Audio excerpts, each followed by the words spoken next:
আমার একটা ভুল, এই একটা ভুলের কারণেই আজকে আমাদের সব পরিশ্রম জলে চলে গেল। কালকে সকালবেলা আমরা চলে গিয়েছিলাম আমার বাবার বাড়িতে, যেহেতু বাবা অনেকদিন ধরেই আমাদেরকে যেতে বলছে। আর গিয়েই আগে বসে পড়েছিলাম এদিকে মুখে ফেস প্যাক মাখার জন্য। আসলে 10 টাকার এই আলপসের প্যাকেটটা বোন প্রথমবার নিয়ে আসলো, তার জন্য সবটাই গুলিয়েছিল। আর গোলাটা দেখো কেমন একটা যেন ইটের গুঁড়োর মতো লাগছিল, আর গন্ধটা কিন্তু দারুণ বেরোচ্ছিল আর কি। মুখে কোনো সময় কিছু ব্যবহার করি না, কিন্তু যেহেতু বোন এটা গুলিয়েছে ও দিয়েছে, তো আমি ভাবলাম আমিও একটু ব্যবহার করেই দেখি কেমন। সত্যি বলতে আমার তেমন একটা ভালো লাগেনি, কারণ আমি কোনো পরিবর্তনই দেখতে পাইনি।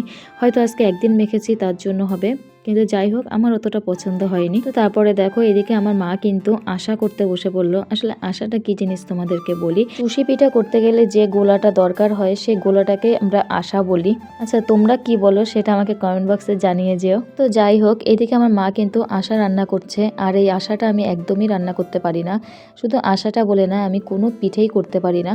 তো যেহেতু মা আজকে খুবই ব্যস্ত ছিল, মাকে অনেক জায়গাতেই যেতে হবে, সেই কারণে মা আমাদেরকে শুধু আশাটা করে দিয়ে যাবে, তারপরে বাকি কাজটা সম্পূর্ণ আমাকে আর আমার বোনকে করতে হবে। আমার মা আমাকে বলছিল যে আশাটা এভাবে করে তুই শিখে রাখ। সত্যি বলতে আমি বলেছি আমার শেখার কোনো প্রয়োজন নেই, তুমি যতদিন আছো ততদিন তুমিই করে দেবে। তো মা কিন্তু আশা করে দিয়েছে, আর আমি কিন্তু নিয়ে ঘরে চলে এসেছি। আর এখন আমাকে এই আশাটাকে পুরো আটা মাখার মতো করে মাখতে হবে চালের গুঁড়ো দিয়ে। আমি পিঠের মধ্যে শুধুমাত্র সাজের পিঠেটাই পারি, আর কোনো পিঠেই পারি না।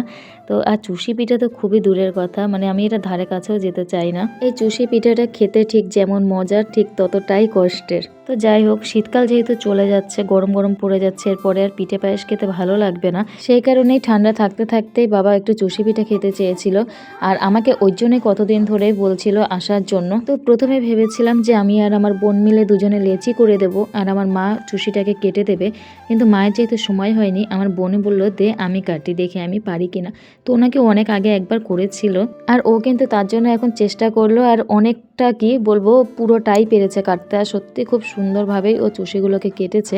আর এইদিকে আমি লেচি করছিলাম এত বড় বড়, সেই নিয়ে একটু এখানে হাসাহাসি মজা করছিলাম। আসলে কাজের ফাঁকে একটু মজা করতে করতে কাজ করলে কষ্টটাও কম হয়। তো দেখো আমাদের দুপুরের খাওয়াটা তো খেয়ে নিয়েছিলাম, তখনও পিঠে করা কমপ্লিট হয়নি। বোন ওইদিকে পিঠে করছে, মানে লেচি কাটছে, চুষি কাটছে, আর আমি এদিকে বললাম ততক্ষণে আমি বাসনটা মেজে নিয়ে আসি। আসলে মা বাড়িতে না থাকলে যা হয় আর কি, সব দিকটাই আমাদেরকেই সামলাতে হচ্ছে। তো ওইদিকে পিঠে, এইদিকে মানে ঘরের কাজ বাজ, তো যাই হোক দুজনে মিলে বেশ মোটামুটি হয়েই গেছে। আর দেখো আমার বোন এদিকে কত চুষি কেটেছে, আর কত সুন্দরভাবে কেটেছে। সত্যি কথা বলতে ও পুরো পাস করে গেছে।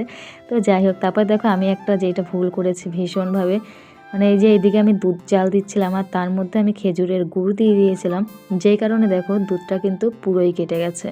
আর এটা মনে হচ্ছে দুধ দিয়ে না, আমি ছানা দিয়ে পিঠেটাকে রান্না করেছি। দেখতে কিন্তু এমনি খুব ভালোই লাগছে। তারপরে আবার দুধ নিয়ে এসে আলাদা করে কিছুটা করলাম, যেহেতু আমার বাবা ওটা ভালো খাবে না, ওই জন্য বাবার জন্য আবার আলাদা করা হয়েছে। কিন্তু দুটো পিঠেই কিন্তু খুবই সুস্বাদু হয়েছে খেতে। দুটো দুই রকম হয়েছে, দুটো দুই রকম সুন্দর হয়েছে খেতে। তো যাই হোক আমি আর আমার বোন কিন্তু পাশ করে গেছি, মানে যেটা কোনোদিনও করিনি, আজকে আমরা সেটা করে আর কি সার্থক হলাম, যেটা সম্পূর্ণটা নিজেদের হাতে করেছি।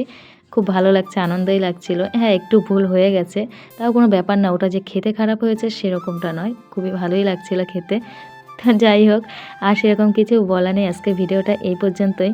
তো তোমাদের কেমন লাগলো আমাদের আজকের আর কি পিঠা বানানোর জার্নিটা, অবশ্যই কমেন্ট বক্সে জানিয়ে যেও। টাটা।